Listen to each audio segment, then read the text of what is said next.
Hello everyone.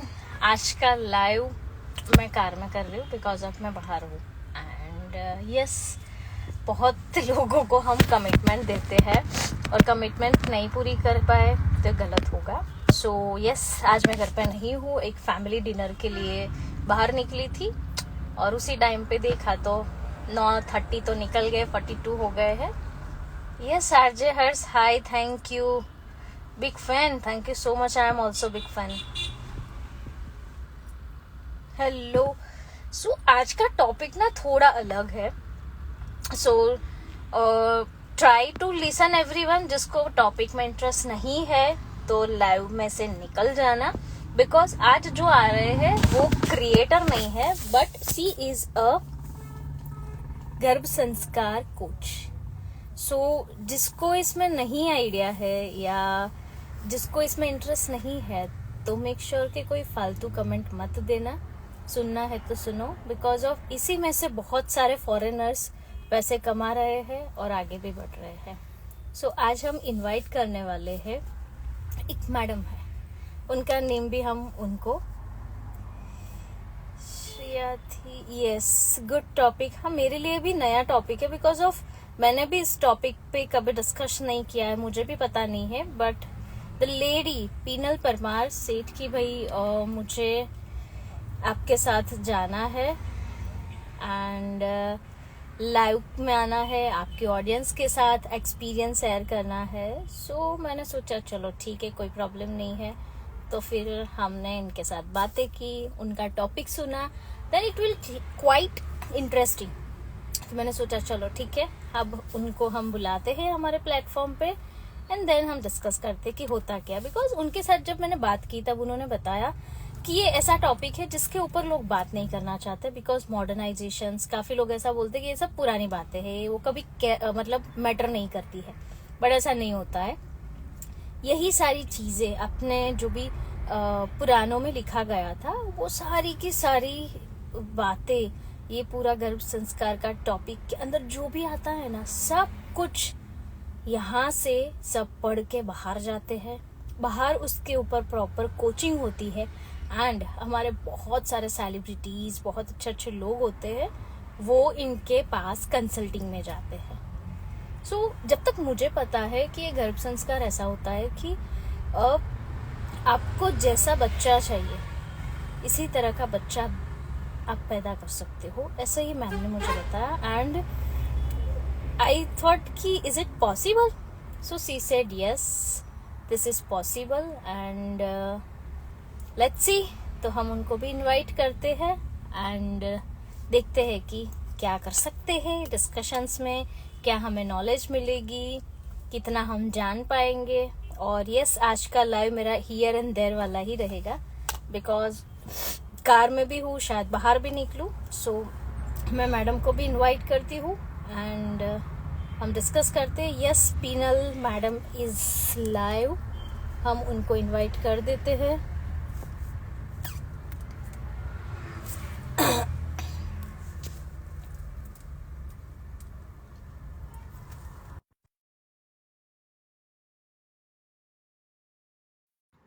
And yeah, we are waiting for your joining.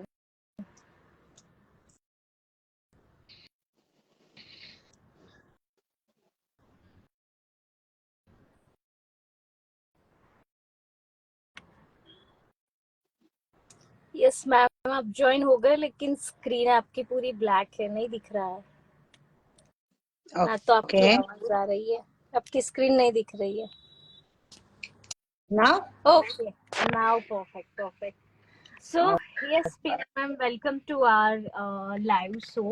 And Thank you. coincidentally family dinner की वजह से मैं घर पे नहीं हूँ। आज मैं कार में बैठ के मैंने सोचा अभी कमिटमेंट दिया ही है तो मैं जहाँ पे भी हूँ मैं लाइव कर लेती हूँ। बिकॉज वो Correct. एक क्विक मोमेंट होता है कि जिस दिन सामने वाला प्रिपेयर होता है, हम उसी दिन उसको ना बोलते हैं तो it create a big challenge कि भाई एक मौका मिलता है, फिर सबके शेड्यूल्स वो सब बहुत कनेक्टेड होता है। So no worry, Yes. welcome to this live show and so happy कि apart from creator journey you are with us today, जिसके अंदर हम बहुत सारी बातें करेंगे। So little bit about the topic कि ये गर्भ संस्कार क्या होता है एंड इसके अंदर इंडिया में लोग इतना ज्यादा इसके बारे में बात क्यों नहीं करते हैं, लेक ऑफ नॉलेज क्या है? सबसे पहला, thank you so much for inviting me. बाकी के जो व्यूअर्स देख रहे हैं उनके लिए भी, बाद में जो देखेंगे उनके लिए भी एक ग्रेटिट्यूड बनता है। पहला है कि गर्भ संस्कार जो है वो कुछ लोग कराते हैं, कुछ लोग नहीं कराते हैं। लैक ऑफ अवेयरनेस भी बोल सकते हैं, और समहाउ इफेक्ट ऑफ मॉडर्नाइजेशन। हम गर्भ संस्कार के बारे में हमारे वेदों में पहले से ही बताया गया है, लेकिन जस्ट बिकॉज ऑफ मॉडर्नाइजेशन लोग उसको एक्सेप्ट नहीं कर पा रहे हैं। फॉरेन कंट्रीज के लोग यहाँ पर आके सीख के वहां जाके पीडीएफ फाइल बनाते हैं। यहाँ के सेलिब्रिटीज वहां जाके सीखते हैं और उनके स्टेप्स को फॉलो करने के लिए यहाँ की पब्लिक अटेंड करती है। मतलब जस्ट बिकॉज ऑफ कि ये सेलिब्रिटी ने यूएस में जाके या कनाडा में जाके ये अटेंड किया है तो मुझे भी करना है। अच्छा, उनको ऐसा नहीं है कि भाई मेरी कंट्री में ऐसा चल रहा है इसके लिए मैं करूं, ये नहीं है। तो ओके, ये जो है लोगों को इसके बारे में बहुत कम इंफॉर्मेशन है, और आई थिंक आज के जमाने में ये टॉपिक गर्भ संस्कार जो है वो हर एक लड़की को इसके बारे में पता होना चाहिए। राइट, क्योंकि जब वो शादी करके जाते हैं और उनको कंसीव करना होता है, उसके बाद उनका जो मेंटल स्टेटस होता है वो लोग बहुत उनको कसमकस में होते हैं कि कंसीव करूं या ना करूं, कंसीव करने के बाद मैं कैसे हैंडल कर पाऊंगी, बेबी कैसा आएगा। आज के जमाने में बेबी बहुत हाइपर होते हैं, आप देख रहे होंगे, है ना। फिर क्या होता है कि बेबी को हैंडल करने में बहुत तकलीफ होती है जस्ट बिकॉज ऑफ हाइपरनेस। तो हमें गर्भ संस्कार के थ्रू आप अपने इच्छित बेबी, मतलब नॉट ऑन जेंडर बेस्ड, लेकिन कैसा बेबी, क्वालिटीज, आप कैसा बेबी लाना चाहते हो वो आप ला सकते हो। इज इट तो उस हिसाब से, हाँ ओके? हाँ बोलिए। अच्छा, बिकॉज दैट लाइक अपने जैसा, मतलब पहले बोलते थे कि हमने जैसा सोचा था ऐसा बेटा या बेटी आई, यस, बट ये हमने किताबों में और मूवी में सुना है, लेकिन it's really possible? That is new for me as well. More than 100 प्रेगिस को मैंने ऑनलाइन ट्रेन किया है। ओके, जब मैं बड़ौदा में थी तो मेरा 3 या 4 स्टार होटल्स में वीकेंड में मेरे सेशंस होते थे, वर्कशॉप्स होते थे ऑफलाइन। आफ्टर लॉकडाउन मैंने ऑनलाइन स्टार्ट कर दिया, और कल ही मेरा गर्भ संस्कार वर्कशॉप स्टार्ट होने वाला है, जिसमें 12 सेशंस होते हैं, डिफरेंट डिफरेंट उसके।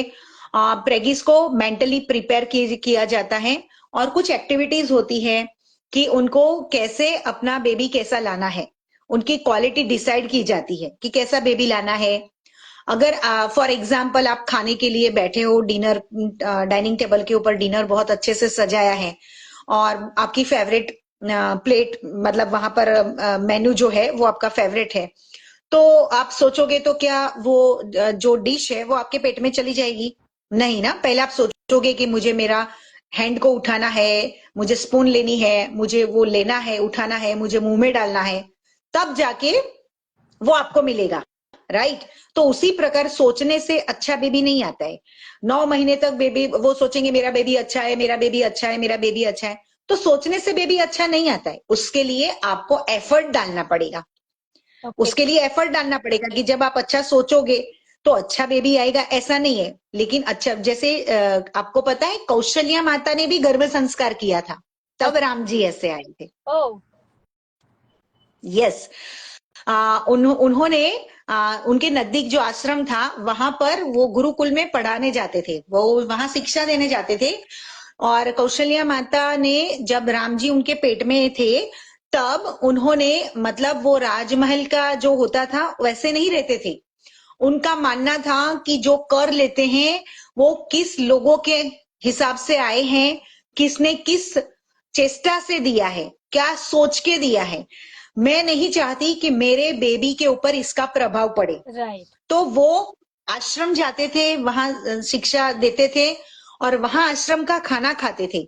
तो सात्विक खाना खाते थे, इसीलिए राम जी ऐसे थे।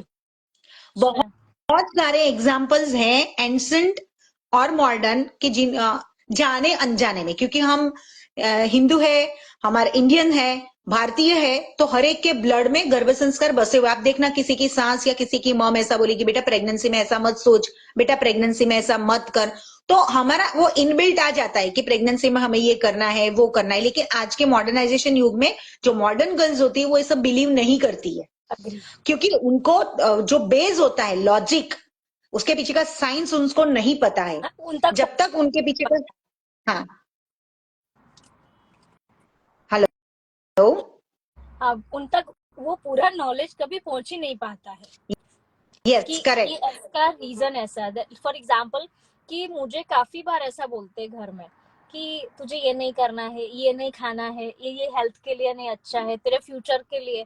और मेरा क्वेश्चन होता है can you explain me, they don't have answer, then I can not follow this thing because of जब आपको ही नहीं पता है कि मेरी बॉडी के लिए, मेरे फ्यूचर के लिए क्या सही है क्या गलत है, वो आप मुझे लॉजिकली नहीं समझा पाओगे, तो मैं आपकी बात को क्यों बिलीव करूं।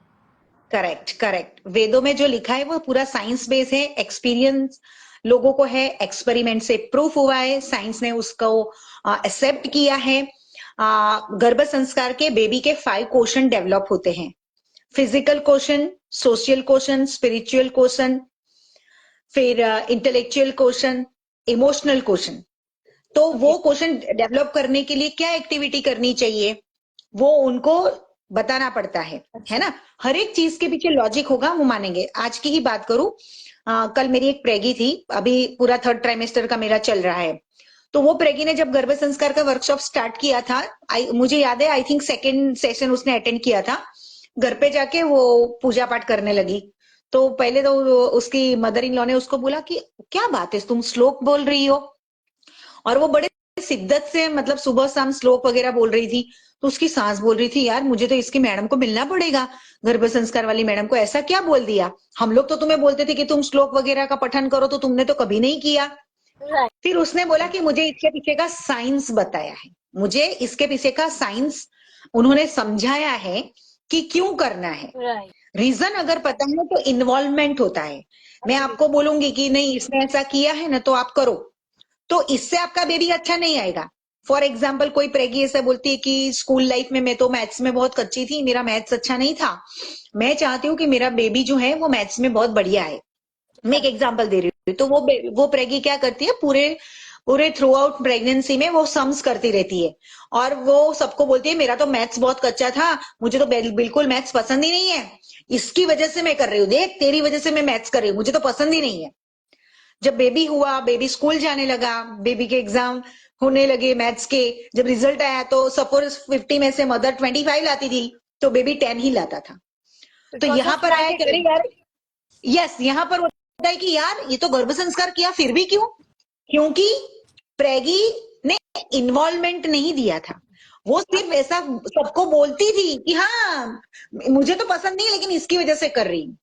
तो जब तक इन्वॉल्वमेंट नहीं होगा एक्टिविटी में, वो एक्टिविटी इम्पैक्ट बेबी के ऊपर नहीं डालेगी। दैट मीन्स काफी लोग ऐसा बोलते हैं कि जब प्रेग्नेंट होते हैं तब इंसान जो करता है थरल जर्नी, उसका बेटा ऐसा ही होता है। फॉर एग्जाम्पल कि मैंने काफी ऐसे मोटिवेशनल और ऐसे वीडियोस देखे हैं कि जैसे लेडीज होती है जब कंसीव करती है उस टाइम पे 9 महीने के बाद टाइम में उन्होंने स्ट्रगल किया है, या उनका जो भी लाइफस्टाइल होता है। बिकॉज इंडिया में क्या होता है कि इनलॉज होते हैं कहीं ना कहीं जोर जबरदस्ती से तुम्हारे साथ ऐसी चीजें करवाते हैं कि कहीं ना कहीं आपको फायदा होता है, बट लेटर ऑन पता चलता है और क्रेडिट बाद में मिलता है। पर इस टाइम पे तो ऐसा ही होता है कि ये लोग क्या कर रहे हैं, नॉट एक्सेप्टेबल। चलो ये तो इंडिया का सिनारियो है कि तुम ब्लेस हो कि इंडिया में तुम्हें कुछ ना कुछ तरीके से तुम्हारे पास चीजें आ जाती है। जब फॉरेन में ऐसा होता है कि न्यूक्लियर पहले से ही है कि बच्चा 16 साल से निकल जाता है, फैमिली से नहीं होता, तो उसमें ऐसे मैंने काफी सिंगल मदर को और ऐसे लोगों को देखा है कि वो थरल जर्नी उन्होंने हर टाइम पे काम किया है, ना तो उन्होंने रेस्ट लिया है, बट उनका जो भी काम है वो स्टेडीली वो ही काम चलता है।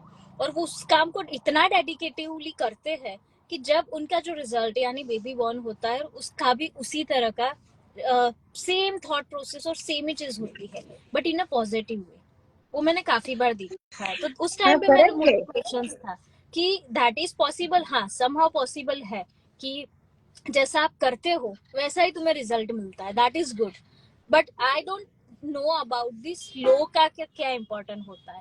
जब मेरे साथ ऐसा था कि जब मैं छोटी थी तो हर जगह पे मैं जाती थी और वहां जाके मैंने क्वेश्चंस किए तो मुझे पता चला कि श्लोक का इम्पोर्टेंट क्या है। हर श्लोक बोलते हैं कि सूर्य नमस्कार वाला श्लोक है या सूर्य को जल चलाने वाला श्लोक है या खाने के टाइम पे हम श्लोक क्यों बोलते हैं, नहाने के टाइम का श्लोक, घर के बाहर निकलने का श्लोक, हर एक श्लोक है जो मुझे पता है। राइट, तो वो क्यों बोलना है। जब मैं ऐसे केंद्र में गई वहां मुझे पता चला कि हर एक को हमको जो भी मिला है, जो भी कुदरत से मिला है, सबको हमको ग्रेटिट्यूड देना है। यस थैंक यू बोलना है। और थैंक यू बोलने के लिए संस्कृत में ये सारे श्लोक्स है। यस, हर छोटी चीज का, करेक्ट। अगर आप पानी भी पीते हो तो 2 लाइन का एक श्लोक बोलो। बट अभी का जो चल रहा है जमाना, दे डोंट हैव अ टाइम, क्योंकि रील भी 1 सेकंड तक नहीं रुकती है। राइट, आपके पास वो भी स्क्रॉल हो जाती है, तो श्लोक बोलने का वेट करने वाला भी अब वो यूथ नहीं नहीं है। नहीं, राइट, एक्चुअली ग्रेटिट्यूड जितना देते हैं ना, वो चीज इतनी बढ़ती है। मयूरी, आप मुझे नहीं दिख रहे हो। काफी लोगों को मैं नहीं दिखाई दूंगी, ऐसा होता है लाइव में। अच्छा चला अच्छा, जाए, ओके हाँ ओके। मुझे ओके, दिखता है, हाँ। मेरी ऑडियंस दिख पाती है, तो कोई प्रॉब्लम नहीं, अच्छा, सबको दोनों दिखाई ओके दूंगी। Yes, okay okay. काफी लोगों के साथ ऐसा होता है एक्चुअली। कई लोग क्या बोलते हैं, मैंने बहुत सारे लोगों को देखा, प्रेगनेंसी है, अरे फुल रेस्ट करो, इधर मत बैठो, इधर यस, मत। किसने यस, बोला? यस। थ्रू आउट प्रेगनेंसी काम करना है, थ्रू आउट प्रेगनेंसी एक्टिव रहना है। मेरी जितनी भी प्रेगनेंस है, आज ही बेबी बॉय हुआ है, नॉर्मल डिलीवरी। मेरा रिकॉर्ड है 99% लोगों को ऑनलाइन डिलीवरी, सॉरी, ऑनलाइन मैंने ट्रेन किया है और उनको नॉर्मल डिलीवरी हुई है। राइट, और मैं प्रेगिस को बोलती हूँ कि रेस्ट मत लो, क्योंकि आप अपनी बॉडी को जकड़ रहे हो। यस, जॉइंट्स में, मसल्स में रिजिडिटी आ जाता है, rigidity in thoughts, rigidity in body. Yes. तो वो अगर लेजीनेस आ जाएगी तो फिर बेबी लेजी ही आएगा। तो बट अगर आप चाहते हो कि आपका बेबी एक्टिव आए तो आपको काम करना ही है। मैंने बहुत सारे लोगों को ऐसा बोला है, नहीं यार ये तो प्रेग्नेंट है, उसको मत कुछ कराओ, इसको कुछ मत कराओ। क्यों कुछ एक्चुअली मत कराओ? वीडियोस ही ऐसे बनाते हैं, मतलब जो भी होते हैं ना ऐसा ही बोलते हैं कि जो भी प्रेग्नेंट है उसको हर हर वो फैसिलिटी दो, मतलब बैठने के लिए दे दो, उसको काम नहीं करना है उसके हाथ में से ले लो, मतलब ट्रेनिंग ही। और सबको वीडियो में भी बम्बार्डिंग यही होता है कि इनको कुछ नहीं करना हाँ, है, बस दे आर बिचारी, यानी उसको सब मदद करो, उसको खुद को कुछ करने ही नहीं देना है। मैं आपको एक बात बताती हूँ, स्टोरी के थ्रू मैं समझाती हूँ कि क्या मतलब मदर के थॉट का इम्पैक्ट बेबी के ऊपर कितना पड़ता है। राइट, पहले के जमाने की बात है, दो घोड़ेसवार जा रहे थे, उनके पीछे मुगलों की सेना पड़ी हुई थी और उनको मार डालने वाले थे। तो वो घोड़ेसवार जा रहे तो बीच में बहुत सारे कांटे कांटे वाली जगह आती है और वहां उनको जंप लगाना पड़ता है। अभी ध्यान से सुनना, जो पीछे वाला घुड़सवार है वो आगे वाले घुड़सवार को बोलता है कि आप साइड पे हो जाइए, पहले मुझे जाने दीजिए। यानी कि जो पीछे वाला घुड़सवार था वो अब आगे हो गया, उसने जंप लगाया, वो जगह क्रॉस की, तो अब क्या हो गया, आगे वाला पीछे हो गया, पीछे वाला आगे हो गया। यस, थोड़ी देर जाने के बाद आगे वाला घुड़सवार पीछे वाले घुड़सवार को बोलता है कि आप मुझे छोड़ के चले जाओ, मुझे लगता है मेरा वक्त आ गया है। तो वो पीछे वाला जो था वो बोलता है कि नहीं, इस हालत में मैं आपको छोड़ के नहीं जा सकता। तो उसने बोला कि प्रजा को आपकी जरूरत है, इसका मतलब वो राजा थे और रानी थी, और मुगल की सेना पीछे पड़ी थी वो राजा को मारने के लिए। इसीलिए वो रानी उसको बोलती थी, रानी बोल सकते हैं या एक बहुत ही माहिर औरत, जो निडर औरत है वो बोल सकते हैं हम। तो वो बोलती है कि आप मेरी चिंता मत करो, आप जाओ, और वो उसके हस्बैंड को भगा देती है। आपको बिलीव नहीं करोगे, वो औरत 9 मंथ प्रेग्नेंट थी। 9 मंथ प्रेगनेंसी में उसने वो पूरा जंप लगाया और मुगल सेना वहां उसके पीछे आके खड़ी रही। तो उनको पता चला, अरे, तो मुगल सेना के सेनापति ने बोला, हे अल्लाह, मैं क्या देख रहा हूं, क्योंकि उसको उसका लेबर पेन स्टार्ट हो गया था, उसको ब्लीडिंग हाँ, स्टार्ट हो गया था। तो अच्छा, उसने अपने मुगल सेना को बोला, आप यहां पर रुको, हम चढ़ाई नहीं कर सकते, इसके ऊपर, इस औरत के ऊपर हम हमला नहीं कर सकते। वो औरत इसी हालत में, छोटी सी एक पहाड़ी थी वहां, वो टोच पर गई, मंदिर के पीछे गई, उसने खुद अपनी डिलीवरी की, उसका लेबर पेन निकला था इसके लिए। और जब थोड़ी देर के बाद बच्चे के रोने की आवाज आई तो सेनापति ने बोला, कौन है? तो वो औरत ने बोला, मेरे सिवा का मुंह देखना हो तो 18 साल के बाद रणभूमि में आना। ऐसे वैसे लोगों को मेरा शिवा अपना मुंह नहीं दिखाता है। समझ में आया? कौन? राइट। मरहत। शिवाजी महाराज की मम्मी जीजाबाई थी। जीजाबाई। यस। उन्होंने, आपने सुना होगा, उन्होंने अपने बेटे को कैसे ट्रेनिंग दी। लोग यस। बोलते हैं माँ कैसी है, अपने बेटे को कितना मतलब कैसी ट्रेनिंग दे रही है। हार्ड। अगर माँ के थॉट का, माँ के फूड का बेबी के बिहेवियर के ऊपर, बेबी के डेवलपमेंट के ऊपर बहुत इम्पैक्ट पड़ता है। तो जो मदर एक्टिव रहेगी एंड टाइम तक, उसके बेबी एक्टिव ही आएंगे। सो ये गर्भ लेकिन संस्कार में ऐसा होता है कि एक अकेली जो लड़की होती है, जो आपकी लैंग्वेज में बोलते हैं प्रेगी लेडी, वो अकेली जाने के बाद या वर्कशॉप अटेंड करने के बाद काफी फैमिलीज मेंबर उसको जो रिचुअल्स दी गई है, उसका रूटीन दिया गया है, उसमें काफी एक्टिव हो जाती है। बट फैमिली वाले ये जो भी एक्टिवनेस होती है उसमें भी फैमिली में लेक ऑफ नॉलेज की वजह से काफी बार अपोज होता है। तो कितने लोग फैमिली मेंबर्स को ये गर्भ संस्कार के बारे में थोड़ा बहुत जानना जरूरी होता है, पर्टिकुलर हस्बैंड एंड उसकी मदर को?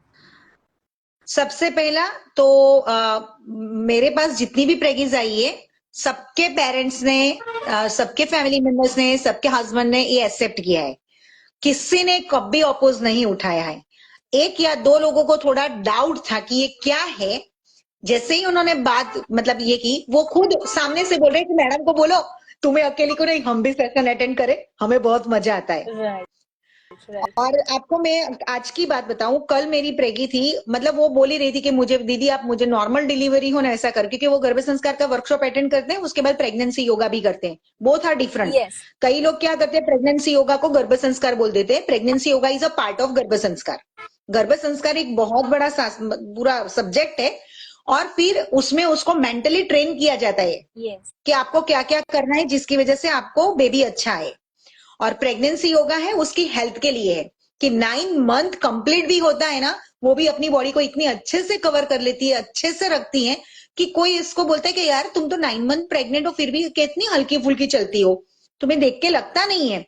और मैं सारी प्रेगीज को बोलती हूँ, लेबर पेन आए ना तब तक काम करते रहो, लेजी मत रहो, सोए मत रहो। कोई होता है एक्सेप्शनल केस होते हैं। अगर यस। डॉक्टर ने बोला है कि कुछ कुछ प्रॉब्लम है जिसकी वजह से आपको ये करना है, लेकिन आजकल प्रेगी घबरा भी बहुत, मैं प्रेग्नेंट वुमेन जो होती है ना उनको मैं प्रेगीज बोलती हूँ बड़े प्यार से। आज की ही प्रेगी की बात बताऊं, उसको 3rd मंथ में थायराइड डिटेक्ट हुआ था, और एंडोक्राइनोलॉजिस्ट का टेस्ट कराया, उसके पास गए, गायनेकोलॉजिस्ट के पास गए। वो 2-3 दिन टेंशन में आ गई, क्योंकि जब प्रेगी स्ट्रेस में होती है ना आधा घंटा, तो न्यूरॉन प्रोडक्शन बेबी का बंद हो जाता है। तो न्यूरॉन प्रोडक्शन के ऊपर फोकस किया जाता है। 1 मिनट में 2.5 लैक्स न्यूरॉन्स पैदा होते हैं 1 मिनट में।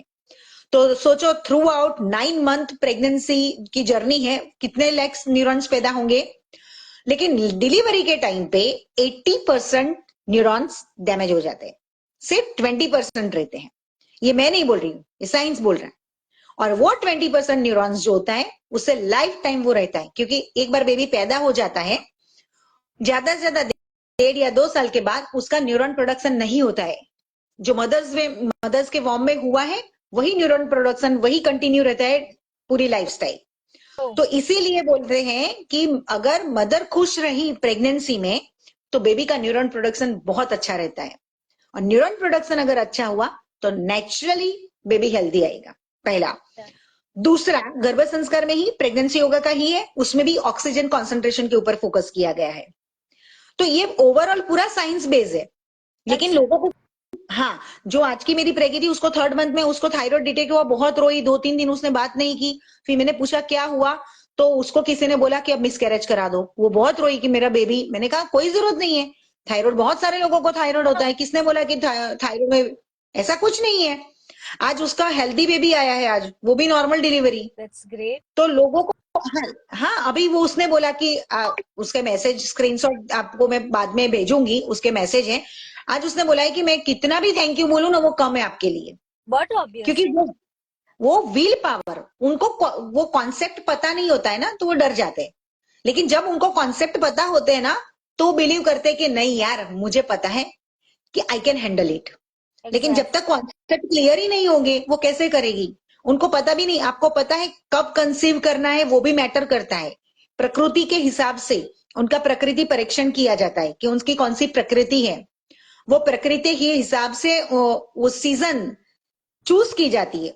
अगर वो सीजन में, पर्टिकुलर सीजन में अगर वो कंसीव करते हैं तो वो हेल्दी बेबी को पृथ्वी पे ला सकते हैं। Okay, that's Yes. किसी की कफ प्रकृति होती है, किसी की वायु होती किसी की है ना, किसी की ये पित्त होती है। अभी आजकल लोग क्या बोलते हैं, फॉर एग्जाम्पल तुम ये खाओ, ये बहुत गर्म है, तो कोई बोले कि नहीं मैं तो खाती हूँ तो मुझे कोई फर्क नहीं पड़ता। लेकिन सबको एक ही फूड जो है वो सबको जरूरी नहीं है कि सबको गर्म हो। पित्त वाला खाएगा तो उसको ज्यादा गर्म लगेगा, कफ वाले को नहीं लगेगा। तो कफ वाले को क्या खाना है, पित्त वाले को क्या खाना है, वात वालों को क्या खाना है, तो प्रकृति परीक्षण होता है उसमें। फिर उनकी एक्टिविटी होती है कि आपको किस प्रकार का बेबी लाना है। तो आप अगर आपको डॉक्टर बनाना है, साइंटिस्ट बनाना है, मैथमेटिशियन बनाना है, तो मतलब वही बुक्स नहीं पढ़नी है, उसके रिलेटेड एक्टिविटी करनी है। बेबी का left brain right brain activate करना है, तो मदर ऐसी एक्टिविटी करेगी तो बेबी का left brain right brain activate होगा। यस, जब लेफ्ट ब्रेन राइट ब्रेन अच्छे से एक्टिवेट होगा तो उसका मिड ब्रेन एक्टिवेट होगा। यस, आपको भी पता है कि हम ह्यूमन बींग्स का 3 to 4% ही ब्रेन हमारा यूज है, हम करते हैं, राइट। जो साइंटिस्ट होते हैं उनका 5 to 6% होता है, यस, ज्यादा नहीं होता है। तो हम बेबी का ब्रेन डेवलपमेंट के ऊपर फोकस करते हैं, okay, left brain and right brain. तो राइट, लेफ्ट ब्रेन एक्टिवेट करने के लिए, राइट ब्रेन डेवलप करने के लिए क्या एक्टिविटी करनी चाहिए। तो कई लोग, आजकल बहुत सारी एप्स भी आई है मार्केट में, मुझे बहुत सारे लोग बोलते हैं कि मैडम आपका इतना अच्छा है, आप ऐप निकालो, आप ऐप निकालो। मुझे वो बिजनेस लगता है। ऐप निकालो, लोगों ने खरीद ली, चलो हो गया, मेरे पास पैसे आ गए। क्या उन्होंने ऐप खरीदने के बाद उसके ऊपर एक्ट किया? इसीलिए मैं अपनी ऐप नहीं निकाल रही हूँ। मेरे अंडर सुपरविजन में ही मैं वर्कशॉप कराती हूँ। रीजन यही है, उनको पकड़ पकड़ के कराना पड़ता है, बड़े प्यार से, ऐसा नहीं फोर्सफुली। अगर बेगी का कभी कभार मूड नहीं होता है तो उनको अच्छे से एग्जाम्पल देके उनको मूड में लाना है और फिर उनको कराना है बड़े प्यार से। बाद में वो बोलते करे दीदी आपने तो बिल्कुल मूड नहीं था ना, पूरा मूड आ गया, अच्छे से किया। लेकिन कब? उनको जब पता होगा तब वो करेंगे ना, जब पता ही नहीं होगा तो कैसे करेंगे? राइट, राइट, कब करना है? अभी तो शायद गवर्नमेंट भी ला रही है, गवर्नमेंट हॉस्पिटल में 1000 डेज का प्रोजेक्ट है अच्छा, कि कंसीव करते हैं ना, आपने जिस दिन सोचा, जिस दिन औरत सोचती है ना कि मुझे मदर बनना है, वो सोचती नहीं, उसी दिन से वो मां बन जाती है, क्योंकि थॉट उसके दिमाग में आ गया है। यस, और यस, फिर क्या होता है कि ओवम और स्पर्म बनने में अप्रोक्सीमेटली 74 days to 82 days जाते हैं, है ना। राइट, तो हम ओवम का ये पकड़े, स्पर्म का ये पकड़े और फिर 74 days to 84 days ऐसा गिने तो वो नॉट पॉसिबल। तो हमने क्या किया है, अप्रोक्सीमेटली 90 days का कैलकुलेशन करते हैं, यानी कि 3 months। जिनको अच्छा बेबी लाना है, अभी वो सोच रहे कि हमें कंसीव करना चाहिए, तो बिफोर कंसीव के 3 months बिफोर उनको अपने आहार, विचार, व्यवहार, वर्तन में बदलाव लाना है, राइट, ताकि आफ्टर 3 month जो ओवम, जो स्पर्म बनेंगे, वो डीएनए उसका अच्छा जाएगा राइट। और फिर वो कंसीव करेंगे तो वो बेबी कैसा होगा, और फिर वो गर्भ संस्कार के रिलेटेड जो भी स्टेप्स है वो फॉलो करेंगे तो अच्छा, कैसा आएगा। एज भी मैटर करती है बिकॉज ऑफ अभी बहुत सारे लोग डर रहे हैं कि लाइक 30 के बाद का प्लानिंग होता है, ऐसा कुछ होता है तो उसमें ज्यादातर फेल हो जाता है, प्रॉब्लम्स होता है, लोगों को इतना चैलेंज आ जाता है बिकॉज अभी जो जनरेशन है उसमें ऐसा होता है कि 30 तक सेटल हो जाए, उसके बाद शादी करे, उसके बाद कंसीव करे। बट दूसरा उसके सामने वही चैलेंज आता है कि 30 के बाद कंसीव के चांसेस बहुत कम हो जाते हैं। तो क्या एज मैटर करती है कि क्या है? बहुत ही फैंटास्टिक क्वेश्चन पूछा है आपने। अभी मेरी एक प्रेगी है बॉस्टन की, अभी मेरा सेशन मतलब चलते हैं उसके साथ। लास्ट टू लास्ट ईयर वो मेरे कांटेक्ट में आई थी। उसका बेबी अभी 9 years का है, बड़ा बेटा, और वो चाहती थी कि यूएस में अगर एक सिबलिंग हो तो अच्छा रहेगा। तो क्या हुआ कि उसको वहां के डॉक्टर्स ने बोला कि आप, सी इज 38 राइट नाउ। तो डॉक्टर ने बोला कि नॉट पॉसिबल, आपके ओवम है ना बहुत छोटे हैं, तो आप आईवीएफ करा दो। लेकिन वो इंडियन है, उसको यहाँ के रिचुअल्स एवरीथिंग उसको पता था कहीं ना कहीं कि इंडिया में तो 45 क्या 55 पे भी मदर बनते हैं। यस, अभी 3 years पहले 72 years ओल्ड लेडी ने उसको बेबी हुए थे। ओके। तो इंडिया में चलता है, उसको पता था। फिर उसने बोला कि दीदी क्या करूं, आईवीएफ कराऊं? तो मैंने उसको बोला कि आईवीएफ के लिए चलो यहाँ इंडिया में 3.5 लाख से ज्यादा खर्चा हो जाता है, तो आप 10-15 हजार का वर्कशॉप करा दो ना, क्या जाता है? क्योंकि आईवीएफ में भी 50% चांसेस होते हैं सक्सेस होने के। यस। वो लोग भी 100% गारंटी नहीं देते हैं। ये यस। बिजनेस बना दिया है। उसको नेचुरली कंसीव हुआ है एट द एज ऑफ 38। अभी आई थिंक 10 या 15 दिन में उसका भी रिजल्ट आ जाएगा। पिछले 10 to 15 डेज में 4 to 5 प्रेगीज का रिजल्ट आया है, ओ दैट्स और ग्रेट। ऑलमोस्ट सब अबव 30। हाँ, बिकॉज सबका यही चैलेंज है कि 30 के बाद मतलब एक एक और चालू हो गया है कि हम मोस्टली हमारी लाइफ कंटेंट के ऊपर है। तो काफी कंटेंट में ऐसा है कि तुम्हारी एज में हम लोग थे, यानी 20-22 के, तब हमने शादी कर दी। 23-24 में हमारे बच्चे हुए, यानी आप जब 20-22 के होते हो तब तक हम जवान होते हैं और हमने सही टाइम पे सब कुछ किया है। So you are late. तो काफी लोगों को लाइफ में रिग्रेट होता है कि हम लेट हो गए, ना तो नॉलेज होता है, फिर बोलते हैं अब हमारी लाइफ खत्म हो गई। Then they have to take suddenly decision कि हमारा बच्चा नहीं होगा या हम कुछ नहीं कर सकते। Then they have to stop their hopes नहीं, बिकॉज ऐसा ऑफ। नहीं है। हाँ, ऐसा नहीं है। हाँ, आफ्टर 38 ओवम की साइज कई कईयों में होता है, लेकिन आप कैसा खाना खाते हो उसके ऊपर भी डिपेंड करता है। The way you are living your lifestyle, ये सब मैटर करता है। जब वो सोचते हैं आफ्टर 30 या 33 की मुझे कंसीव करना है, तो वो कुछ स्टेप्स फॉलो करते हैं, तो उनको कंसीव होता है। ऐसा नहीं है कि नहीं होता है। राजकोट की मेरी एक प्रेगी थी, अभी उसका 2 साल का बच्चा है। मेरे कांटेक्ट में थी, मुझे किसी ने बोला था, तो मैंने उसको फोन किया। आप सुनना अभी मेरी बात। उसके आई थिंक 2 से 3 मिसकैरेज थे, एंड 3 से 4 एबॉर्शन कराना पड़ा था right. Due to certain reason. मतलब अप्रोक्सीमेटली 7 to 8 उसका हो गया। उसका आईवीएफ 5th मंथ पे फ्लॉप गया। उसको ट्विंस थे, 5th मंथ बैठा और मिसकैरेज। उसकी मेंटल कंडीशन कैसी होगी? जब एक बहुत बार मिसकैरेज होता है ना, एक बार खतरनाक मिसकैरेज होता है ना, तो खत्म सेकेंड हो टाइम पे जाता उनकी हालत बहुत खराब होता है। उसका काउंसलिंग 8 मंथ चला था। उसने जनवरी में फिर गर्भ संस्कार का वर्कशॉप किया। उसने बोला मैं, उसके शादी के कुछ 15 साल हो चुके थे, 15 से 16 साल। और उसने बोला अब मेरी एज हो गई है, मेरी एक ख्वाहिश थी लाइफ में कि मेरा एक बेबी हो, लेकिन मुझे नहीं लगता कि अब हो।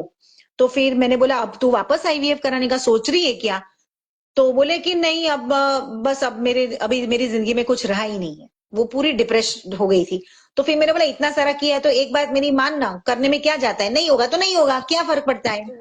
जनवरी में हमारी गर्भ संस्कार वर्कशॉप, एंड मुझे याद है 17 अप्रैल को उसका मैसेज आया मुझ पर कि aunty what are you doing. समझ में आया? तो मैंने उसको बोला कॉन्ग्रेचुलेशंस। बट मतलब उसने कंसीव कर लिया था। और उसको फिर बोला था कि बेड रेस्ट करो, क्योंकि मुझे पता था कि इतना सारा उसके लाइफ में हो चुका है। तो फिर मैं उसको ये नहीं बोल सकती कि नहीं तुम एंड टाइम पर सब काम करती रहो, क्योंकि ये पूरा एक डिफरेंट केस था। उसने पूरा प्रेगनेंसी में बेड रेस्ट किया था इन दिस सर्कमस्टांसिस। उसका बेबी हेल्दी है, 2 साल का है। और अभी कभी कभार मैसेज भी आते हैं, शी इज वेरी हैप्पी कि जैसा सोचा था वैसा आया। बेबी को लोग है ना, आजकल डिजाइनर बेबी का क्रेज चला है फॉरेन कंट्रीज में, उसके करोड़ों रुपए लेते हैं वहां पर, और देते भी है देने वाले। यहाँ पर तो हम गर्भ संस्कार वर्कशॉप में ही डिजाइनर बेबी करा देते हैं एक्टिविटी के थ्रू। और बहुत सारी प्रेगनेंसी का रिजल्ट ये आता है कि दीदी जैसा सोचा था ना वैसा ही बेबी आया। लेकिन इसके लिए मेहनत करनी पड़ती है। किसी कोई गर्भ संस्कार का वर्कशॉप अटेंड कर लेगा या प्रेगनेंसी योगा कर लेगा और फिर बोलेंगे नहीं आप मुझे जैसा बेबी चाहिए वैसा, ऐसा नहीं, मेहनत करनी पड़ती है। Right. So that's great Pinal ji, because of हमने काफी डिस्कस कर लिया और ऑडियंस को भी मजा आया। तो ऐसे थैंक कुछ यू। होगा तो हम कुछ ना कुछ ऐसे सेशंस भी रखेंगे। And let me sure. Give your contact details to our description. तो किसी को भी कनेक्ट करना है तो मैं डिस्क्रिप्शन में आपका नंबर्स वगैरह डाल देती हूँ। ओके। तो जो जो भी लोगों के पास बहुत क्वेरीज होती है तो they will contact you, right? या and sure thank you sure. So much thank for you. Your time. Bye. Thank you. Thank you. Thank you. Bye.